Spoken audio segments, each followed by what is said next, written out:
তার পরিবারের থেকে বাছাই করিত 10 জন লোক নিয়ে তিনি জান্নাতে চলে যাবে। আপনার পরিবারের সদস্য কয়জন? 4-5 জন শ্বশুর শাশুড়ি আছে, গেল 8 জন। এইভাবে করে 10 জন লোক নিয়ে আপনি কোথায় যেতে পারবেন? জান্নাতে যেতে পারবেন। তাহলে সুবহানাল্লাহ বলবেন না? সুবহানাল্লাহ বলবেন না? এখানেই বলে যদি নবী থেমে যেতেন আমিও থেমে যেতাম। আল্লাহ নবী বলতেছেন শুধু পরিবারের 10 জন লোক জান্নাতে নিয়ে যেতে পারবা। কোন 10 জন? যেই 10 জন ইতিমধ্যে বিচার হয়ে গেছে, অথবা ওই 10 জনের আমলনামায় জাহান্নামের সার্টিফিকেট এসে গেছে।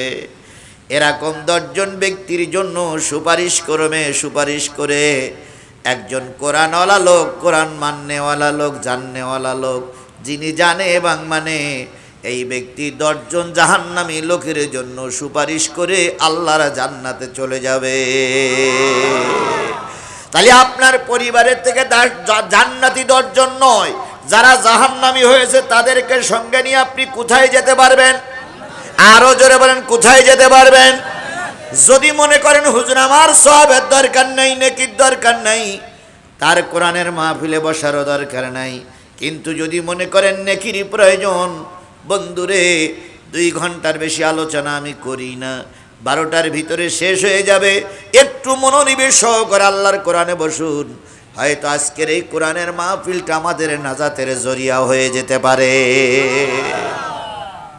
আরেকটু সামনে যান, আল্লাহ নবী বলেন আল কোরআনু শাফিউম মুশাফফা। কোরআন এমন একটা কিতাব, কিয়ামতের দিন কারোর পক্ষে সুপারিশ করবে, কারোর বিরুদ্ধে আল্লাহর কাছে নালিশ করবে। কোরআন কাদের পক্ষে সুপারিশ করবে? আল কোরআনু শাফিউম মুশাফফা ওয়া মা হিল্লু মুসাদ্দিকান মান জাআলাহু আমামাহু কদ্দাহু ইলাল জান্নাহ। নবী বলেন এই কোরআনকে যারা সামনে রাখবে, এই কোরআনকে যারা ইমাম বানাবে, এই কোরআনকে যারা নেতা বানাবে, এই কোরআন যেই দিকে তাদেরকে আহ্বান করবে ওই দিকে জেবা যারা চলবে, কিয়ামতের দিন সবাই থাকবা পিছনে, কোরআন ইমাম হয়ে তোমাদের সামনেই থাকবে। কোরআন সেদিন বলবে বাজারে হাজারো মানুষ ছিল, বাড়িতে লক্ষ মানুষ ছিল, তোমরা তার ভিতর থেকে বাছাইকৃত অবস্থায় আল্লাহর কোরআন শুনেছো, কোরআন জেনেছো, তোমরা এখন বিপদে পড়ে গেছো, আমি তোমাদের বিপদে ফেলে চলে যাব না, চলো আমি কোরআন জান্নাতে যাচ্ছি, তোমরাও আমার সাথেই জান্নাতে চলে এসো। তাহলে কোরআন যারা জানবে, কোরআন যারা মানবে, কোরআনকে যারা ইমাম বানাবে, কোরআনকে যারা সামনে রাখবে, এই কোরআন তাদেরকে টেনে টেনে দায়িত্ব পালন করে কোথায় নিয়ে যাবে? আরো জোরে বলেন, কোথায় নিয়ে যাবে? আর এই কোরআনকে যারা পিছনে রাখবে, আজকের এই কোরআনের মাহফিলে যারা সময় দেবে না, কোরআন যারা শুনবে না, কোরআনের আলোচনায় যারা বসবে না, কিয়ামতের দিন এই কোরআন তাদেরকে খুঁজে খুঁজে বের করে জাহান্নামের পাশে ডেকে নিয়ে পিছন দিক থেকে ধাক্কা দিয়ে কোরআন তাদের জাহান্নামে নিক্ষেপ করবে। এবার আপনারা কোরআনের সঙ্গে জান্নাতে যেতে চান না কোরআনের ধাক্কা নিয়ে জাহান্নামে যেতে চান? কোরআনকে সামনে রেখে জান্নাতে যেতে চান? কারা কারা একটু হাত তুলে দেখান তো। কোরআনকে সামনে নিয়ে জান্নাতে যেতে হবে। কোরআন একটু ভিডিও করে রাখো, তোমার অনুসারীরা, তোমার পক্ষের লোকেরা সবাই হাত তুলেছে, ও কোরআন তুমি ভিডিও করে রাখো।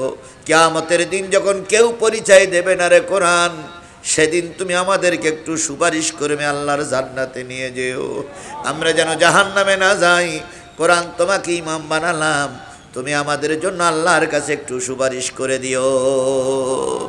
এবার বলুন তো, কোরআন কি আপনাকে দেখেছে না দেখেনি? এই ভিডিওগুলো হচ্ছে, এই ভিডিওগুলোর কোনো রুহ নাই। ওরা যদি সব ছবি ভিডিও করতে পারে, ও আমার সোনার মানিক, ও আমার জান্নাতি ভাইয়েরা, কোরআন আপনাকে কোরআন আপনাকে ভিডিও করে রাখলো, এই কোরআন কিয়ামতের দিন আপনাকে সুপারিশ করবে, জান্নাতে নিয়ে যাবে। আর কোরআনকে যারা পিছনে রাখবে, কোরআন তাদের ধাক্কা দিয়ে কোথায় নিক্ষেপ করবে? এখন ধরে নেই 1000, 2000, 3000, 4000, 5000 কি 10,000 লোক এখানে আছেন। এই 10,000 লোকের ভিতরে মাঝখান থেকে একটা লোক যদি ওঠে, ধরেন একটা লোক উঠে গেল, আমার সামনে যে বড় মোবাইলগুলো আছে, টাচ মোবাইলগুলো আছে, এই মোবাইল দিয়ে ভিডিও করলে ওই লোকটা ছবি উঠবে না? উঠবে না? এই ক্যামেরায় যদি ওই লোকটার ছবি তোলা হয় তাহলে উঠবে না উঠবে না? তাহলে যদি তাই ওঠে তাহলে আপনারা আমার আলোচনা চলাকালীন যদি উঠে চলে যান, কোরআন ভিডিও করে রাখবে আর বলবে আল্লাহ 10,000 লোক কোরআন শরীফ শুনেছিল, এই লোকটাই কেবল কোরআনের মাহফিল থেকে উঠে গিয়েছিল, আমি ওই লোকটা ধাক্কা দিয়ে জাহান্নামে নিক্ষেপ করতে চাই। আপনারা কি কোরআনের ধাক্কা নেবেন না কোরআনের সুপারিশ নেবেন? তাহলে সামনে মঞ্চে যারা আছেন তাদেরও ভিডিও করলাম, নিচে যারা আছেন তাদেরও ভিডিও করলাম। মেহেরবানি করে শেষ মোনাজাত না করে আমরা কেউ বাড়ি ইনশা ইনশা ইনশা। আর যদি একান্তই ওটা লাগে, যদি মনে করেন হুজুর একান্তই আমি থাকবো না, তাহলে আমার শুরু করার আগে ওঠেন। আমি মূল তাফসিরে যাওয়ার আগে ওঠেন আপনি। আমি তো শুরু করেছি, আমি শুরু করিনি, আমি তো সূরা দিয়েই শুরু করেছি, আয়াত পড়ে শুরু করেছি। এখন যদি মনে করেন যে হুজুর আমি শেষ পর্যন্ত থাকতে পারবো না, তাহলে এখনই আপনি ছুটি নেন। কিন্তু আমি মাঝপথে আলোচনা করছি, এখান থেকে টুপ, ওখান থেকে টাপ, এখান থেকে হুট, ওখান থেকে ফুট করে উঠবেন, উঠতে দেওয়া হবে না। কথা কি ঠিক? কথা কি রাজি? রাজি। আর একান্তই যদি মনে করেন হুজুর টান টান উত্তেজনা, যদি এরকম মনে হয় একটু আঙুল উঁচু করবেন, আমরা ছুটি দিয়ে দেব ইনশাআল্লাহ। তাহলে আমরা শেষ মোনাজাত পর্যন্ত থাকবো ইনশাআল্লাহ। আমি সূরা মায়েদার আয়াত তেলাওয়াত করেছি। দেখা যাক, আমি অনেক কথা শুনে এসেছি, অনেক কথা বুঝে এসেছি, আপনাদের উদ্দেশ্যে কি নসিহাত আল্লাহর কোরআন থেকে দেওয়া যায়। তাহলে আপনারা আমার সঙ্গে থাকবেন তো ইনশাআল্লাহ? থাকবেন তো? আলহামদুলিল্লাহ। মাহফিলটা হচ্ছে মসজিদের উদ্যোগে। মসজিদগুলো কার ঘর? আচ্ছা, আল্লাহ ওই ঘরে থাকে, তাহলে ও ঘরটা আল্লাহর কেন? না, আল্লাহ তার ইবাদত করেন, ইবাদত তো আমরাই করি। কিয়ামতের দিন মুসিবতের কানে মসজিদগুলো ধ্বংস হবে না, সব ধ্বংস হয়ে যাবে, মসজিদ ধ্বংস হবে না। মসজিদকে বলা হবে তুমি জান্নাতে যাও, সেদিন মসজিদ বলবে আমার মুয়াজ্জিন কই? ঝড় বৃষ্টি শীত গ্রীষ্মের ভিতরে মসজিদে এসে যিনি আজান দিতেন তাকে দাও, মুয়াজ্জিনকে দেওয়া হবে। এবার মসজিদ বলবে আমার ইমাম কই? যিনি নামাজ পড়াতেন বলা হবে তিনি ইমামকে দেওয়া হবে। এবার মসজিদ বলবে যিনি আমার জন্য জায়গা দান করেছেন তিনি কই? তাকে দেওয়া হবে।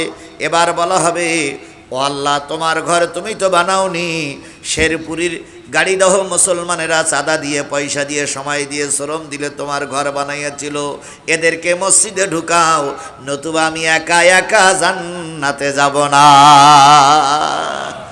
আল্লাহ রাব্বুল আলামিন মুসাল্লিদের ঢুকাবে, দানকারীদের ঢুকাবে। একটা একটা মসজিদে 100 তালা বিশিষ্ট হবে। সব মুসল্লিদের ঢুকায়ে আল্লাহর ঘর আপনাদেরকে নিয়ে যদি জান্নাতে যেতে পারে, ওই মসজিদে 2টা ইটির টাকা দেওয়া লাগবে। 2টা ইটির টাকা কত এখানে ভাই? 24 টাকা। 25 টাকাই ধরলাম। এখন 25 টাকা তো অনেক সময় খুচরো থাকা যায় না, 30 টাকা দেন। আজ যদি মনে করেন হুজুর 30 টাকা নেই, তাহলে একটা ইটির টাকা দেন। তো সেই একটা ইটির টাকা অথবা 30 টাকা, 2টা, বাপের নামে একটা, মার নামে একটা।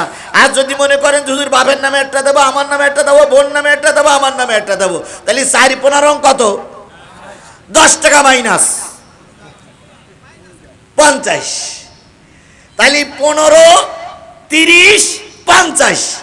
আচ্ছা, 15 টাকা যদি মনে করেন যে হুজুর আমি 15 টাকা নেছি না, আমার কাছে 5 টাকা আছে, তিনিও দেবেন, 10 টাকাও দেবেন, তবে মাহরুম করবেন না। এবার 1 টাকা থেকে শুরু করে লক্ষ টাকা পর্যন্ত কাদের পকেটে আছে 1 টাকা থাকবে, 1 টাকা তখন চলে না। 2 টাকার নোট থেকে শুরু করে কাদের পকেটে টাকা আছে, একটু হাত তোলেন তো, কাদের পকেটে টাকা আছে? সবারই পকেটে টাকা আছে। মাশাআল্লাহ, মাশাআল্লাহ, আলহামদুলিল্লাহ। এইবার এই হাতগুলো সব ভিতরে নামান, অল্প সময়, খুব অল্প সময়, যেহেতু আমি মূল আলোচনায় যাব, অল্প সময় সবাই একটু হাত দেন। সবাই হাত দিয়ে পকেট থেকে টাকা বের করেন। ভাই দেন, হ্যাঁ ব্যাগগুলো যাক, ব্যাগগুলো যাক, দেন ভাই, আপনারা দেন, এই ইমাম সাহেব দেন, ভাই আপনি দেন, সবাই দেন, সবাই দেন, সবাই দেন। ও নাসিম মামা 5000 টাকা, মাশাআল্লাহ। হ্যাঁ, ও দবির হাজি সাহেব 5000 টাকা, মাশাআল্লাহ। আমার প্রিয় শায়েখ, প্রিয় ভাই দবির উদ্দিন, দবির ভাই, আল্লাহ দবির ভাই 5000 টাকা, জোরে বলেন মারহাবা, নারে তাকবীর। আমার আর ভাই 500 টাকা দিয়েছেন, আমার দ্বিতীয় বক্তা দিয়েছেন 100 টাকা। দেন ভাই, দেন দেন, সবাই দেন। হেলালুজ্জামানের মায়ের জন্য 500 টাকা, ফুফুর জন্য 500 টাকা। মাশাআল্লাহ ভাই, উঠবেন, এক্ষুনি শুরু হবে, এক্ষুনি। নজরুল ইসলাম ভাই চাচা হাসপাতালে 1000 টাকা দিয়ে দোয়া চেয়েছেন, আল্লাহ কবুল করুক। আর কেউ নেই? আর কেউ? আর এক নেতা 500 টাকা। মাশাআল্লাহ মাশাআল্লাহ। বিএনপি নেতা 2000 টাকা। হ্যাঁ, বিএনপি নেতা 2000 টাকা দেবে বললেন। হ্যাঁ, 20,000 বাকি। আচ্ছা আচ্ছা, মাশাআল্লাহ মাশাআল্লাহ মাশাআল্লাহ। তাড়াতাড়ি তাড়াতাড়ি তাড়াতাড়ি, ওটার সুযোগ নেই, এখনই শুরু করবেন ইনশাআল্লাহ। তাড়াতাড়ি দিয়ে দেন, কেউ মাহরুম করবেন না। 10 টাকা থেকে শুরু করে, যদি না থাকে 5 টাকা দেন, 5 টাকা না থাকলে 2 টাকা দেন, 2 টাকা না থাকলে 1 টাকা দেন। মাহরুম করবেন না, দয়া করে মাহরুম করবেন না। আমি উঠতে বলিনি, উঠলি শয়তান খুশি, বসলে আল্লাহ খুশি। আপনারা আগেই বললেন কোরআনের সুপারিশ দিয়ে জান্নাতে যাবেন।